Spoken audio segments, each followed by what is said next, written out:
Hi everyone, welcome to episode 3 of You Can Disney 2.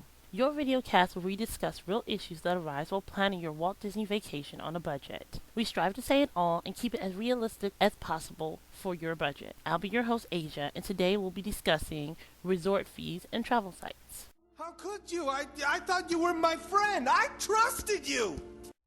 So pull up a seat and let's get on with the magic. In this episode titled Resort Fees, or The Price That Fooled Me, we'll be talking about hidden resort fees when you book with the secondary or third-party sites, i.e. the travel booking sites, and how that affects your price and how that has been a major issue for a lot of new-time tourists or people who just don't travel that often, thinking they're getting a really great deal and having no idea about these resort fees that are tagged onto the price. And I'm going to also tell you about which hotels have the highest or the most expensive resort fee, and those are the lowest. And I'll also be talking about the websites themselves that included in their price from the jump, or those that hide it and you will have to research it yourself.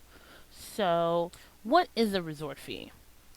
A resort fee is a fee that's attached to a hotel booking or a rate, which is issued to cover either amenities, the deposit, or in case of damage to the room. Usually, it's done for the amenities, being able to use the pool, free parking, having a gym. Maybe they have a spa on site. Maybe they have a special bar. You're paying for the use of these extra places or amenities or services in addition to your room. The one thing, especially in the Walt Disney Orlando area, and even in Los Angeles, if you go to Disneyland or any of these places, Universal, when it comes to the resort fee being attached to the hotels, not every hotel is a resort. Some hotels, which are very basic, just basically have a room and a pool, they attach that to your rate and consider themselves, and you can't see me, but quotation marks, a resort. You're not a resort unless you're doing something spectacularly different. It is something definitely that gets a lot of travelers, and it has caused me to have hang-ups and a lot of confusion and a lot of anger and a lot of frustration with booking these really great places and then finding out that your resort fee is really expensive, sometimes even more expensive than the rate of your stay. It's something that happens. Okay. So in Orlando, the basic resort fee ranges from about $23 to even early $200, maybe even a little more for the super deluxe premier signature places. We're talking about the places that are one of a kind. They only have it in Orlando, the signature hotels. The hotel, also, in addition to the resort fee, I also included this in, is one thing they don't really talk about is the hotel or city tax. The hotel and city tax in Orlando, Kissimmee, Claremont, that whole little vacation destination is 12.5% for every night of stay. So that's something you also need to consider. Now, some hotels will waive it. Some booking sites have it arranged with the hotels that they don't have to pay that 12.5%. It all depends on the website. But if I were you, I would look into it, not just trust that it's not there because your website doesn't show it. The best thing you can do is to either call the website that you're booking with themselves to inquire about it, or to call the hotel. Disclaimer: some hotels, that is extra money in their pocket.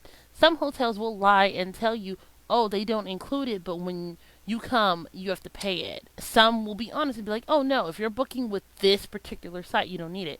It's a kind of a fuzzy area, but the best case scenario, prepare for the worst, save that money extra, it'll be added on like the deposit, like the resort fee. If I were you, I would tabulate that into my calculations when I'm choosing my room or looking at my rates, because you don't want that to kind of bite you in the butt. I mean, it's not too bad. Usually, I'm looking at 7 days because that's usually the max. But for a 7-day vacation, I think the most expensive tax I've seen wasn't that bad. It was, let's see, I'm looking at a tax of about 7 days flat. The most expensive I saw was about $83. But it is something to consider. Let's see. On average, a traveler can expect to pay anywhere from $200 to 400 in both taxes and resort fees. So about 200 for your resort fees, give or take, and about 45 average for your taxes and fees combined. So you definitely want to consider that in. Now, the lower the tier of your hotel, the less that resort fee will either be there or the price will be lowered. In addition, the less exclusive your hotel, the more than likely they probably will just exempt the city tax. So that's something else to consider. Okay, so I put the hotels into categories for all intents and purposes for us. Category A is our signature hotels. It has suites, it has the buffet, the free buffet. It's connected as a neighborly hotel or maybe even directly with either Walt Disney World or Universal. And they have good TripAdvisor ratings. We're talking about our Wyndham. So Wyndham Orlando International Resort. We're looking at Avanti Resort, Park Inn at Radisson. That's the one on Celebration. And Coco Key Hotel and Resort. We're just looking at resort fees. We're not looking at the rate. So for Wyndham, we're looking at $111. Park Inn, $200. Avanti, $63. And Coco Key, $154. Now, that range of taxes for all of that category A ranges from either $12 a night to 57 flat. So, like I said, it's about 49-ish, 50-ish you want to think about. Okay, category B, which is our deluxe hotels. Our deluxe hotels have some suites. It possibly might have the free complimentary breakfast. It has refurbished rooms, not the modernized rooms, but refurbished. And that could mean like some pieces are old and some pieces are new. Look at TripAdvisor, look at Yelp. They should be your best friends. That and hotels.com, which also has pretty recent photos of the room and the grounds and whatnot of the hotel. That should be your best friend. You should be looking at it constantly. It is something that is very important. And also, I will put under category B, they have decent reviews. They don't have top-notch reviews. So that means they're in the four stars, 3.5-ish kind of category. So let's see. Hilton across from Universal Studios, I have at a resort fee of $110. Best Western Plus, I have for, it's very cheap. It's flat $17.50, but the tax for that for 7 days, 7 nights, the tax is $65. For Ramada Plaza, Resort and Suites, I have for resort fee $73 flat.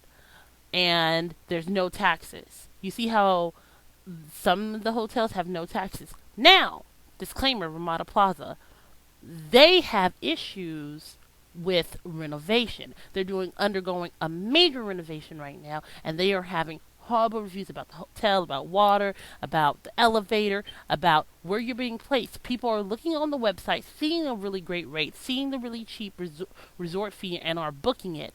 Note to self, you're not being put into the new tower. You're being put into the older tower. If you are paying less than $100 for your room a night with Ramada Plaza, you're not in the new tower. So be forewarned, you're in the tower that has not really been refurbished.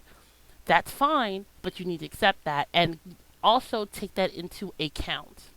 Okay, next one, 4 Points Sheridan, Orlando. For resort fees, $105. For taxes, $83. Yet again, you get a cheap rate, but look at how much that is. We're already looking at, let's see, that's $185. You're paying $185 altogether resort fee and taxes. Now, let's say your room was 5 something for 7 nights, 5 something. You just added on another $200. So I'm not saying that's bad, but take it in consideration. Okay, next one. Category C.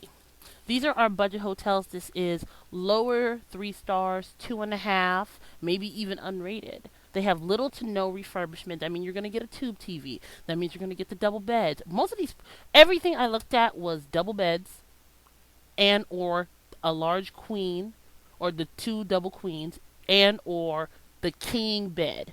I didn't look at big suites. I didn't look at that because that's not what we're about. We are a budget conscious video cast. Yet again, under category C, they are going to have basic amenities, a pool, maybe a gym, maybe free Wi-Fi, since that's a new thing, which I think is ridiculous. I think Wi-Fi shouldn't be considered an amenity, but so be it. So for category C, I have La Quinta International North. So La Quinta International North, I have no resort fee. Yet I have taxes anywhere between $43 and $62. Rosen Inn International, I have no resort fee, but I have taxes about $55. For Clarendon Inn, and these are all flat rates. These are not per night. These are just flat. Clarendon Inn, Lake Buena Vista. I have no resort fee, but a tax between 72 and 90. Side note about Clarendon Inn, Lake Buena Vista. They are a derivative of Rosen, but the room is customized the same. It's really nice. It basically has the exact same layout, just not as spacious, but the way that they have renovated and modernized the room is very similar for a steal of a price.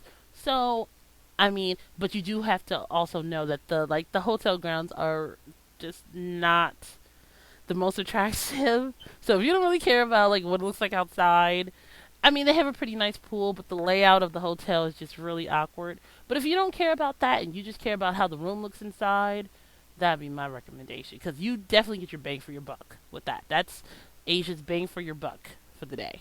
So now let's talk about websites that are least accurate about giving you the right amount for, or even including your resort fee and your taxes. One of the new ones, I don't really hear about the people talking about it a lot, and they definitely need to be talking about it, is Amoma. And that's AMOMA, Amoma.com. It has become the new baby on the block amongst the traveling sites, giving you, besides getyourroom.com, giving you some of the lowest rates. However, they are giving you tax that they have attached onto your rate, not the city or that 12.5% tax. And they do not include the resort fee. And usually when you book with Amoma, you have to pay the highest amount of whatever that resort fee for that hotel is. So you have to go to their website, and whatever they're giving you, the resort fee for the room, if you booked it through them, you have to put that onto your booking with Amoma. So I consider them one of the least accurate. I definitely put them at the bottom of the list. I like them because they give you a really cheap rate, but you have to do a lot of homework to try to figure it out. And I mean, who has the time for that? Hotels.com, yes, they are infamous for this. And on top of that, they are known to, in mid book, while you're finalizing or confirming your booking, to change the rates. This recently happened to me, so I can speak on it with authority because it definitely had happened to myself, and I've read a lot of complaints about people saying that to them, and they act like there are a lot of the other sites that they include the everything, but they don't. They don't include your resort fee a lot of the time, and they don't include that tax. So that's another one to look out for. Veneer, which is VENERE.com, is one of the foreign sites that also does really good cheap rates. Usually they'll do the tax, but they don't do the resort fee. Sometimes they do. You just have to check it out. They're a good site though. Otel's the same way. Otel does not include the resort fee. Good rates. Haggle, if you can. Look around other sites. Look at TripAdvisor, Booking Buddy, if you're trying to compare between them and Otel. But they're a pretty good site too, but they're not as accurate. Get a room is, bottom of the barrel, top notch, cheap rooms. Even more so if you call. However, they do not include, in no way, shape, or form do they include your resort fee or your taxes. You are getting the base rate. So, disclaimer, they are great. They will save you so much money, but you have to pay the full amount of your resort fee. There's no discounting like with some of the other sites. Now, the most accurate, my opinion, and in my experience, and I've been doing this for a while. Travelocity. I'm gonna say the big three: Travelocity, Priceline, Expedia, which are basically brothers and sisters. They're the brother sister sites, especially Priceline and Expedia. They are the most accurate. They're gonna give you everything, even if they don't include the resort or whatever fee into their price. They're gonna tell you at the bottom. You click a little blue writing and it says how much you owe the resort, and they put that in that price under consideration. So for that, I give them our 5 stars for being forthright about what you're going to be paying. It helps the consumer and the first time traveler, and I mean it's great to see a business exert that type of honesty. I also like booking.com. Booking.com is great. A lot of people, that's their go-to site. They have become a little more expensive. I would say shop around. I still love them. They're really great. You really don't have a lot of problems. I've used them before in the past. They're great with customer service, but they have gotten a little pricey because they got popular, which isn't a bad thing. It's good, and they're very firm. Where I have heard some things about Travelocity, I have heard some things about it's mainly Travelocity. I remember about how people had problems with the booking and it wasn't the right price, and they had to call once or twice or whatever. They always got the rate that they were supposed to get. They would resolve the issue, but booking.com is very firm. It's no negotiating. When they call or you have a problem, they will handle it with the hotel and they don't play. So major thumbs up for that. Trivago's really good. I'm going to tell you the other two big ones, Trivago and Kayak. They're very accurate. They have good customer service. They're pretty on the money, Even though Trivago and Kayak will refer you to other people, but if you book through them directly, they're very good. So, and very accurate. They're very forthcoming with their prices. So let's see. My recommendation for each category based on the price that I've seen, the price, the rate, and the resort slash tax fees. Okay, so for category A, out of Wyndham, Park Inn, Avanti, and Coco, I would say if you're going to pay for the amenities and the resort fee and all this stuff, if you're going to get your bang for your buck and you're trying to stay somewhat in the budget, I would go with Wyndham. My secondary choice would be probably Coco Key. My secondary choice would definitely be Coco Key. I like Avanti, but it's pretty, but it's very basic, and the room is very basic. If you want to be in the crowd and you want to take pretty pictures all around the hotel and whatnot, then it's good, and you want to not be too far from Universal. That's great, but it's not a lot of bang for your buck. At a category B, based on price and resort fee, is Hilton across from Universal, Ramada Plaza Resort, 4 Points Sheraton Orlando, and Best Western Plus. I would choose, let's see, I would choose, I would have took Ramada, but they're having renovation issues, so that's a no. I would take Best Western Plus, and my secondary choice would be Hilton across from Universal Studios with the 110. So, yeah. And last but not least, our category C, which is Rosen Inn International, Clarendon Inn at Lake Buena Vista, and La Quinta International North. I would choose, and I'm only going to take one out of this category, I would take Best Bang for Buck, looking at what they have and the amenities and whatnot. I would take La Quinta International North. I love Clarendon Inn, but I'm not sure if they have the breakfast. One of the bigger selling points for me, especially for people that are trying to stay on the budget, is trying to get that complimentary breakfast. I know it's not a make or break, but it does save you so much money, and it saves you not only money with food, that first meal, but also gas to get somewhere to eat, and I think that's important. So that's just me. All right, so I think that's it for the day. Please be sure to like and subscribe to our channel for more episodes. If you have any questions or comments, please be sure to leave it below in the comment section, and be sure to visit us at our Tumblr. It's u can dash Disney dash 2 spelled out just like our name, and I'll leave a link below. I think that's it. You guys have a wonderful day. Keep planning, keep looking ahead, and keep checking out those websites. And have a magical day. Bye.